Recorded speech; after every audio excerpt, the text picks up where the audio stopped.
Florida. I'd like to reserve 4 minutes for rebuttal. The state is here this morning on an appeal of an order granting a motion to suppress in the case of State versus Gonzalez, which is pending in Pinellas County. Mr. Gonzalez is charged with the lewd and lascivious molestation of a 12-year-old girl who was a member of his church. After the little girl disclosed the molestation to members of her family, including her grandfather, who was the pastor of the church, Mr. Gonzalez appeared at a meeting of his church's lay leadership, which was a group of about roughly 13 to 20 people. So we're here about the priest penitent privilege or clergy penitent privilege. And the issue we have here today is the conversation that we're here talking about was made to a room of 16 people, which included the defendant and the pastor. So there were 14, as I get, I mean, there's a little bit of debate about how many people, but it seems to be between 14 and 16. But the bottom line is it wasn't a one-on-one between the penitent and the clergy.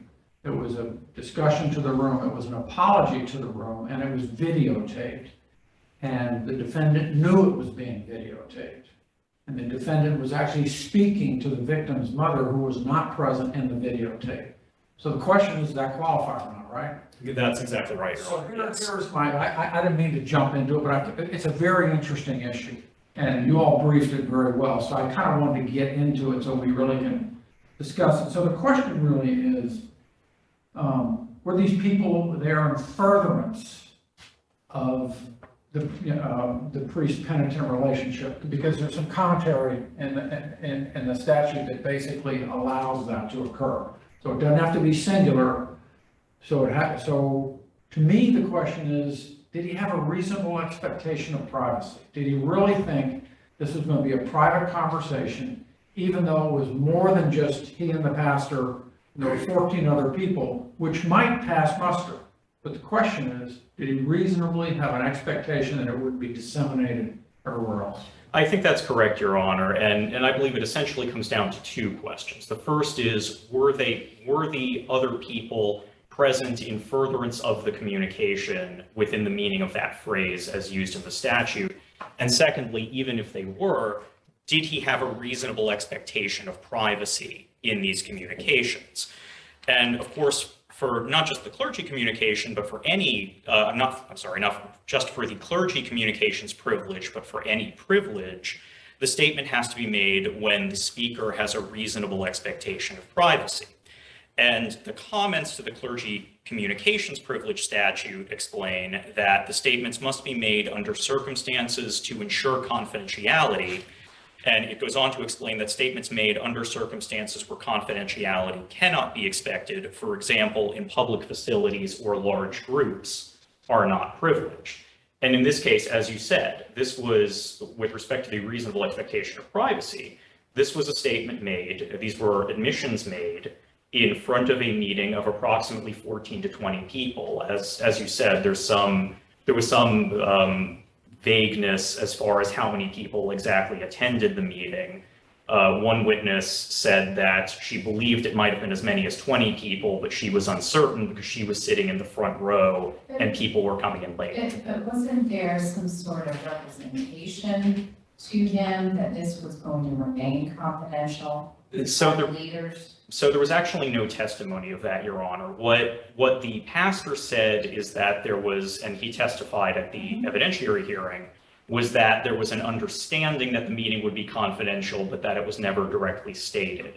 The victim's uncle said that he recalled someone saying that it was confidential. He thought it might have been the pastor, but he wasn't sure when that was said or who said it.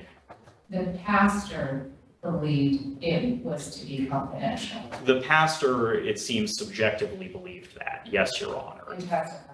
And testified to that. But there was no testimony that anyone ever told the defendant But that yet it was videotaped. Yes, it was videotaped, Your Okay, Honor. so what reasonable expectation of privacy would a person have in making a statement that is being videotaped?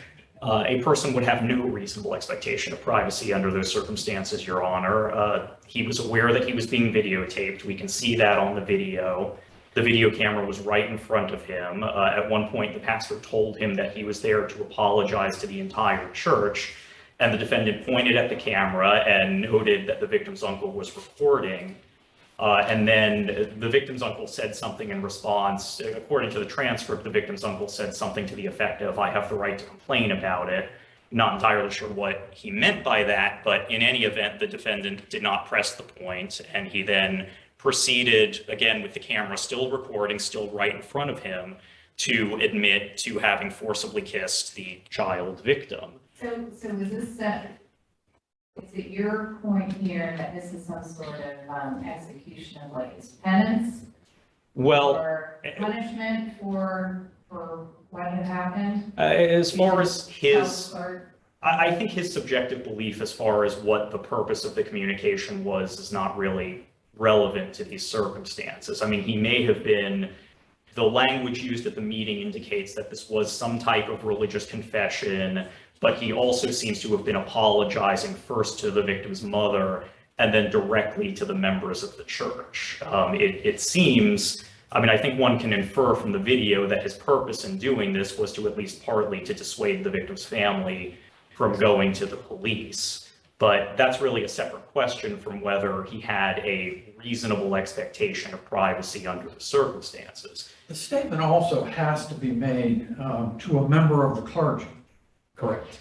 It seems like that the pastor had set this meeting up after they had already had some conversation about this. And the purpose of this meeting was for him to apologize to this room, not to make a statement directly to the pastor, is the way I sort of read this. That's correct, Your Honor. The pastor testified that after the molestation was disclosed to him, he went to the victim's house, or I'm sorry, not the victim's house, the defendant's house, and met with the defendant and his wife. And then after that meeting, the pastor sent out an invitation on Facebook Messenger to the church's entire leadership and told the defendant that he should come to this meeting so that he could apologize to the church. So were the statements made for spiritual counseling or for discipline? There was some dispute about that, or some conflict about that at the hearing. It seems to have been, the defendant does not seem to have been seeking any kind of counseling or advice, which is what the statute requires. Some of the people who were there testified that it was a question of church discipline, and that was the purpose of it. But to take a look at the other side, I think what your friend on the other side would say is, it doesn't have to be spiritual advice. The text of the statute just says it has to be a confidential communication by a person to a member of the clergy in their capacity as a spiritual advisor. So make of that what you will, but I don't know that it has to necessarily be spiritual advice.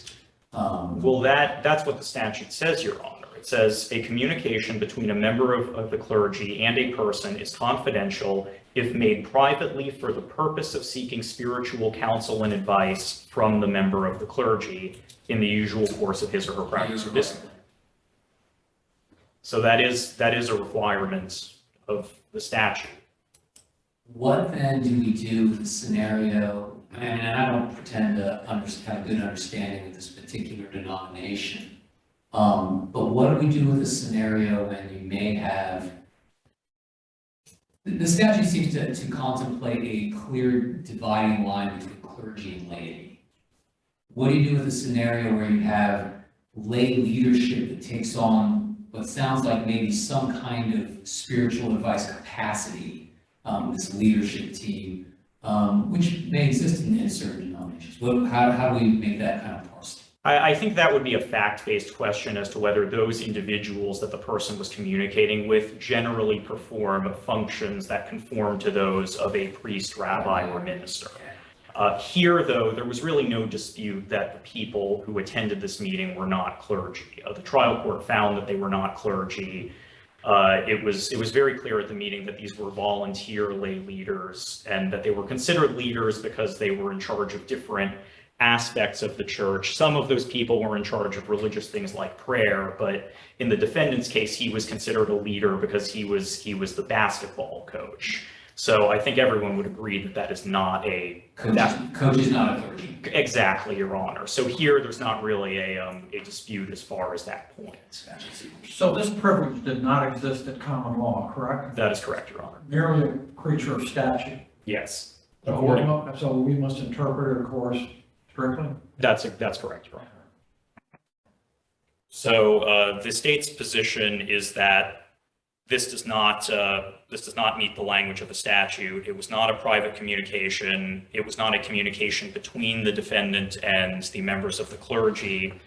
The other people, the audience, was not present and was not furthering any kind of communication between the defendant and the pastor. They were the focus of the communication. He was addressing them directly and was also addressing the defendant's mother. I'm sorry, the victim's mother, who was not present at the meeting while being recorded. So the state's position is that for multiple reasons, this does not meet the requirements of the statute, and the trial court erred in granting the motion to suppress. I believe he also had knowledge that the matter had been turned over to law enforcement. At Yep, the time he's making this statement. I believe so, Your Honor. That was referred to on the video. The pastor read a letter from the victim's mother who referred to a prior discussion that the victim had with a detective. So we know that this had been reported to law enforcement. He also before the- said, I believe, that he knew there'd be consequences. Yes, The implication being that something beyond that room and that video was afoot. that's correct, Your Honor. He said he was addressing his comments to the victim's mother, and he said repeatedly that if the victim's mother wanted to take action, then the pastor, who was the victim's grandfather, should stand by his daughter, who was, as I said, the victim's mother. So his own statements reflected that this was not something that was intended to remain private. If the court has no further questions, I will reserve the remainder of my time for rebuttal. Okay. You're going to have 5 minutes when you come back. Thank you, Your Honor.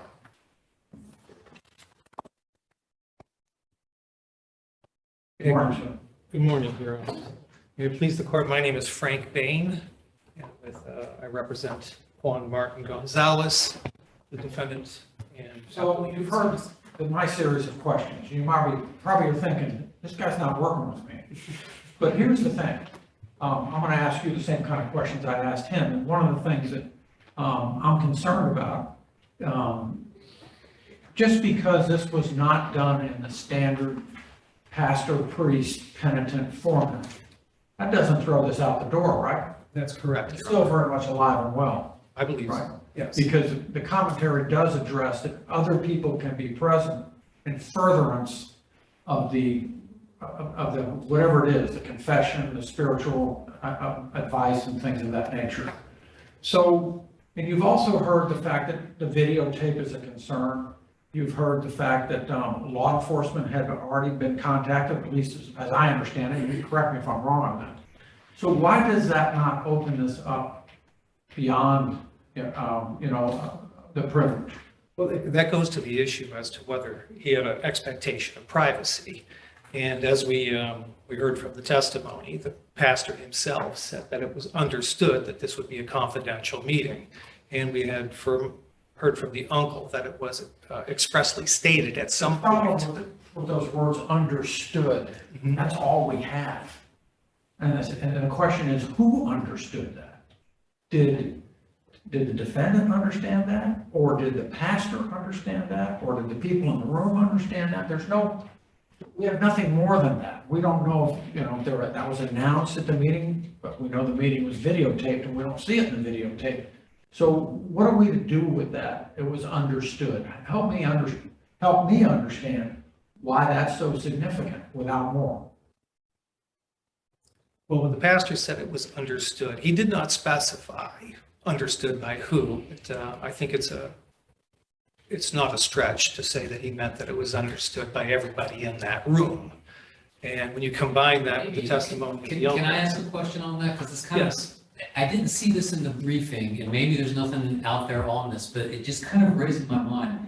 Is the issue of whether or not you can communication is confidential and which the statute then defines as made privately for the purpose of student spiritual advice. Is the issue of confidentiality one of a subjective determination or is it objective?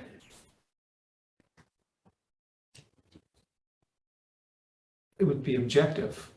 I believe that we, Okay, so then that would mean that the reasonable person interpreting all of the facts would have to reach the conclusion that it was indeed confidential. It really doesn't matter what one individual says, well, I understood it to be confidential.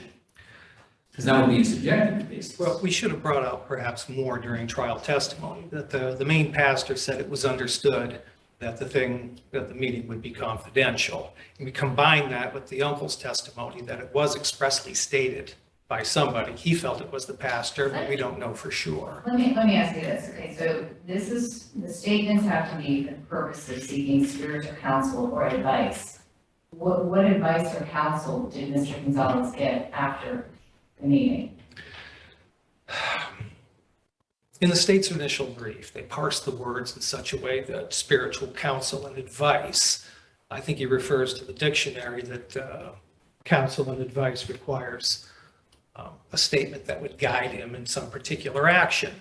But I believe that is too narrow of an interpretation. And I know a lot of Catholic priests who would object that their confessions might not fall under this because the penitents have been seeking absolution, forgiveness, and reconciliation with God in their church rather than counsel and advice as defined by the American Heritage Dictionary. So I believe that counsel, advice, and advice is a broader term and it encompasses more than what the dictionary says. And so what advice or counsel did he receive after his disclosure? Well, his disclosure was a confession, and the confession is part of a process. He receives, a penitent receives, he goes to confession. He confesses. We weren't in a confessional with the priest. No, but we're in a similar thing. The process is the same. It involves the beginning. I'll respectfully disagree with you on that. Okay. And I think, and here's why, not to get into the weeds of denominational differences, but it sounds like, from what I'm hearing from your argument, is that the penitence here comes about by way of making what you would term a confidential private communication to members of the church, including the pastor, by which that person is then reconciled to this religious body. Whereas, using the example you gave before with the Catholic Church, is my understanding that the individual clergyman is the speaker of the church and is the one who then gives absolution and reconciliation. You don't need to go in front of laity or others. It's just done right there in that private, confidential setting. So I'm not sure that the two are analogous. Well, that's the core of the difference. I think the process of confession, penance, forgiveness, and absolution is the same in both scenarios. The only difference being is that in a Catholic confession, it's one-on-one with a priest. And in this case, it's the pastor is there, but others are invited in furtherance of it. There's also a really larger difference here is that the pastor is the one who went to Mr. Gonzalez first and then told him he needed to come to the church. Tell me if I'm wrong, but where are the facts where Mr. Gonzalez sought out the pastor and then said, hey, let me speak to the church and the members? We see Have from those facts. those facts, I think we see from the record that the pastor did in fact visit Mr. Gonzalez at his home, and there was some discussion Took it there. upon himself. Excuse me? It seems that the facts were that he took it upon himself when he learned of what had happened. And it's probably complicated by the fact that I believe the pastor was the grandfather. The grandfather, Yeah, correct. So there may be a dual role going on here. Well, I think, yes, there seems to be, this church Because is, when I think of somebody for the purpose of seeking spiritual counsel or advice, that the person who wants to claim the privilege isn't the one actually initiating or affirmatively acting to obtain the advice. And I just don't see those facts here. Well, there was, I admit, there was an earlier meeting with the pastor who went over to the defendant's house. And they came to some agreement there that he should come to the church. And actually, And confess if you look at that, Mhm. maybe that might be within the privilege. Because there's really not much of that. We're not talking about that meeting. We're talking about the subsequent. Yes, and in the state's brief, they draw a distinction between the two meetings. I would say that the original meeting, although it set up the confessional meeting at the church, that it's not the only thing that would fall under the communications privilege. I got the impression when I was reading this, that this was not a usual thing that happened in this church, that this was somewhat extraordinary. Did I understand that correctly? The issue wasn't addressed in the record. And I'm not sure. Well, the pastor did say that he made a phone call to, I guess, I don't know if it's like his bishop or his, one higher up in Mexico to get advice about how to proceed, correct? Yes. Presumably, he doesn't make that call lightly, I mean.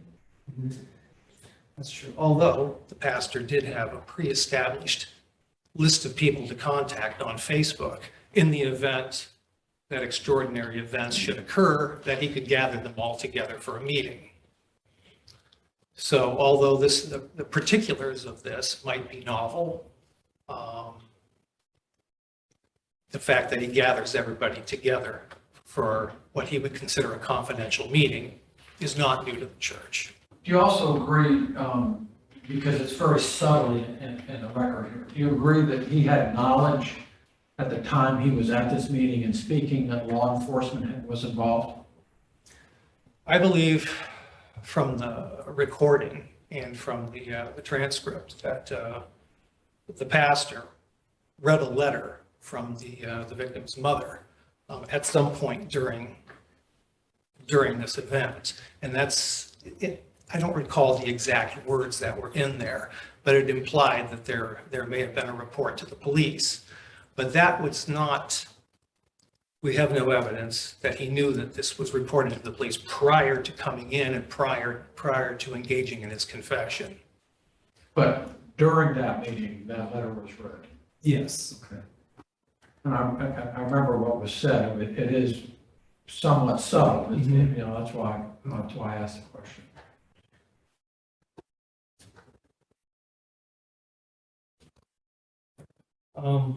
In any event, as far as the rest of this court here set down, fortunately, the one case that we do have that seems to address the penitent privilege in the state comes right from this court. From the four-part test that was established by this court seems to fall in line with the events that happened on this night. There was a pastor that stood side by side him while he was making his confession, while he was making his communication.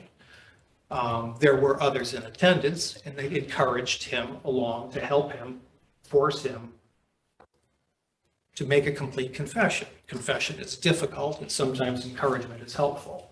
They served a purpose. The pastor of the church called them together because he felt that it was necessary to have them there. That's why I asked the question about whether the meeting was held in the usual course of the clergy's practice, because Nussbaumer indicates that it needs to be, it has to be. Nussbaumer says that it follows what they call the modern trend of I forget what it's called actually, but the discipline enjoined, I guess, that this was done as a part of the pastor's professional responsibilities. This is not a question of the pastor and the defendant on the golf course talking about the case. This was purely in the church. This is purely a religious matter, falling within the purview of the pastor's responsibilities. I would also like to note, too, that when we talk in the Nussbaumer case, there was some discussion of two things. One was the discipline enjoined, which the Nussbaumer court found was one of the purposes of it was to broaden the confessional beyond the traditional Catholic Church confession, or the type of confession, a church where confessions are required on a periodic basis to broaden the experience to include other churches. At the same time, the church, the Nussbaumer decision discusses the ecclesiastical abstinence thing, doctrine, where the courts are not supposed to judge doctrine, make judgments as to whether a church is correct theologically in the way they operate. This church and this pastor felt that the group of people, the leadership of the church, was needed. This pastor felt that Yeah, I think the rule is certainly, can be interpreted in a way to include all faiths in their process. But I think that the challenge here is the reasonable expectation of privacy. Was this the type of meeting that was done ordinarily in these situations? And the expectation of privacy, of course, goes to the defendant. It really doesn't matter what the pastor thought, the rest of the people in the room thought. Don't you agree? That's what the defendant thought yes, at the time he's making those statements. So I don't think it's a denominational thing. I think it's about the reasonable expectation of privacy of statements made in the ordinary course of proceedings of this church. That's the way I see it. yes. And I think the defendant was assured or felt assured that this was a private matter. I think he felt assured that he had an expectation of privacy, that these other church leaders whom he had worked with for so long would not violate that privacy.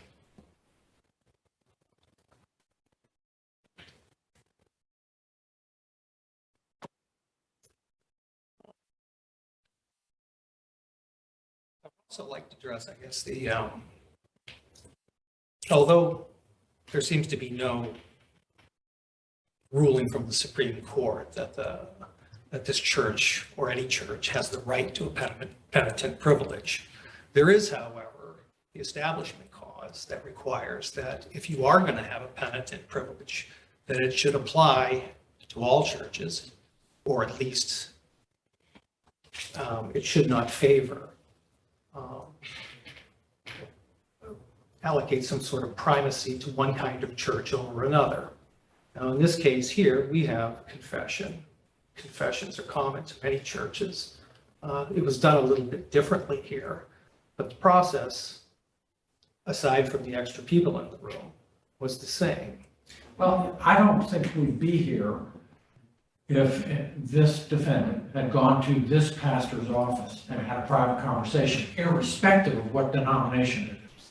I don't think we'd be here. Right. So it definitely is not a denominational thing. It's a mechanical thing. It's a structural thing. How did they go about it? And versus this reasonable expectation of privacy. And I think the rule accommodates all faiths with that proviso. Right. Well, in this case, not only was he assured expressly, and he understood it, it was also held in a room. I know that the state made an issue out of him speaking on a microphone, but it was in a church building, and there was never any claim that anybody heard it outside that room and outside the people invited there. That's the problem. Well, Because, you make a videotape for a reason. Why do you make it? You make it because other people are going to look at it. I'm not sure that the videotape was noticed at the beginning. And the other thing the pastor said at the beginning, he said he's here to apologize to us and to the whole church. He also said that he's there to make a confession to God, that God does not forgive if there not a sincere confession and a sincere penance.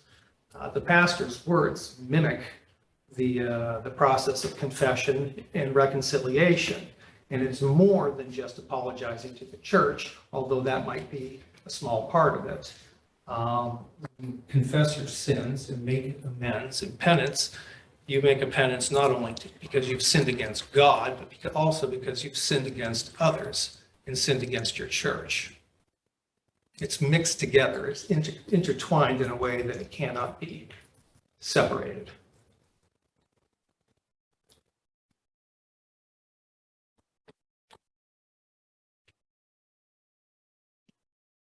Do you have any other questions? I think we've asked a bunch. I think so. All I've answered them well. I appreciate it. Thank you.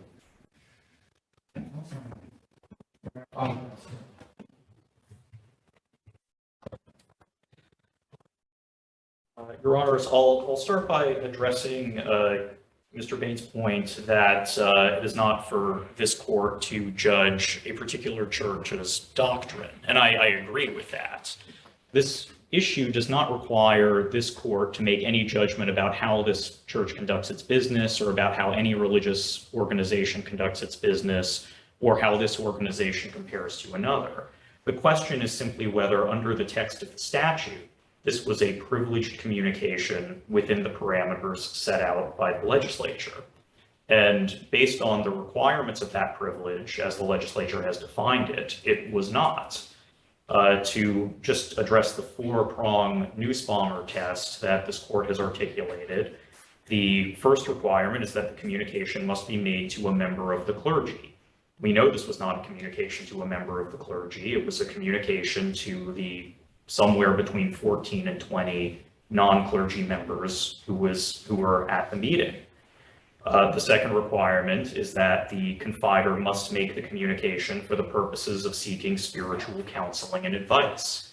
And we can see on the video that Mr. Gonzalez was not seeking any kind of spiritual counseling or advice. He was there to apologize to the victim's mother and to, as the pastor told him, to the entire church. The third requirement is that the clergy member must receive the communication in the usual course of his or her practice or discipline.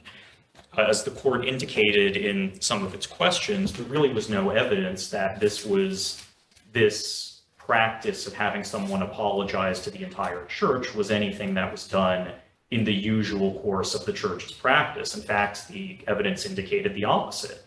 The pastor testified that he had to call someone who seemed to be his own spiritual leader to determine how to address this situation. And that only after that did he send out this meeting invite on Facebook Messenger.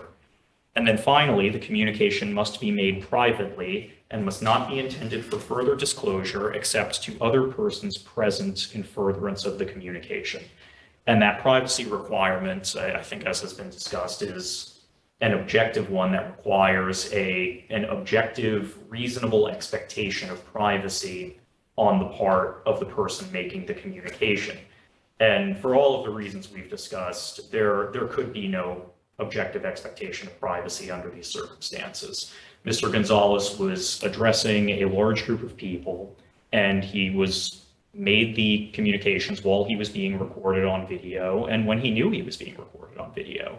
And the only reason why someone would make a recording would be to show it to someone who wasn't there. Now, we know that the person who was making the record was the victim's uncle, who was the brother-in-law of the victim's mother. So I think it would have been reasonable to assume that at a minimum he would pass it to her. But regardless, the only reason why something would be recorded is so that it could be played later to people who weren't present. And finally, as far as the second half of the fourth requirement, that it must not be intended for further disclosure except to other persons present in furtherance of the communication. The audience members were not furthering any kind of communication between